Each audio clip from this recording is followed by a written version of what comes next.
कल माननीय सांसद डिंपल यादव जी जो एक धर्म स्थल पर गई, मस्जिद में गई, उसके बाद एक शख्स ने जितनी अभद्र टिप्पणी उन पर करी है, उसके बाद मैं पूछना चाहती हूं कि पूरा का पूरा विपक्ष मौन क्यों साधे हुए है। सांप्रदायिकता के आधार पे ये बिल्कुल गलत है और इसके खिलाफ हम लोग अपना आवाज उठा रहे। पार्टी की कोई भी विचारधारा हो, राजनीतिक स्तर पर हमारी अलग विचारधारा हो, पर हमको लगता है कि महिलाओं को अपने सम्मान के लिए एकजुट रहना चाहिए। और सबसे ज्यादा शर्म की बात है कि अखिलेश यादव जी ने अपनी राजनीति को, अपनी सियासत को बचाने के लिए अपनी पत्नी के लिए भी उन्होंने आवाज नहीं उठाया। आप ये देखिए कि कल माननीय सांसद डिंपल यादव जी जो एक धर्म स्थल पर गई, मस्जिद में गई, उसके बाद एक शख्स ने जितनी अभद्र टिप्पणी उन पर करी है, उसके बाद मैं पूछना चाहती हूं कि पूरा का पूरा विपक्ष मौन क्यों साधे हुए है। मैं पूछना चाहती हूं कि माननीय सांसद डिंपल यादव जी की जो स्वयं की पार्टी है सपा, वो चुप्पी क्यों साधे हैं। उनके पतिदेव ने आकर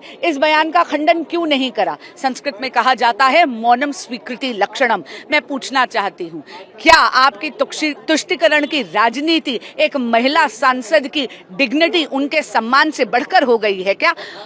एनडीए का पूरा घटक दल यहाँ पर आज खड़ा था आवाज उठाने के लिए। हम हर नारी के सम्मान के लिए खड़े रहेंगे, चाहे वो विपक्ष की सांसद ही क्यों ना हो। जिस तरीके से एक महिला सांसद को बदनाम किया गया, एक सांप्रदायिकता के आधार पे, ये बिल्कुल गलत है और इसके खिलाफ हम लोग अपना आवाज उठा रहे। पार्टी की कोई भी विचारधारा हो, राजनीतिक स्तर पर हमारी अलग विचारधारा हो, पर हमको लगता है कि महिलाओं को अपने सम्मान के लिए एकजुट रहना चाहिए। और सबसे ज्यादा शर्म की बात है कि अखिलेश यादव जी ने अपनी राजनीति को, अपनी सियासत को बचाने के लिए अपनी पत्नी के लिए भी उन्होंने आवाज नहीं उठाया। जिस तरीके से शाहिद रश्दी जी ने डिंपल यादव जी के बारे में बोला है, वो बिल्कुल भी एक्सेप्टेबल नहीं है और उसके खिलाफ हम लोग अपनी आवाज उठा रहे हैं। तो जिस तरह से बयान आया है, समाजवादी पार्टी चूंकि समर्थन नहीं कर रही है, कोई वक्तव्य नहीं दे, इसलिए एनडीए के सांसद उनके समर्थन में आए हैं।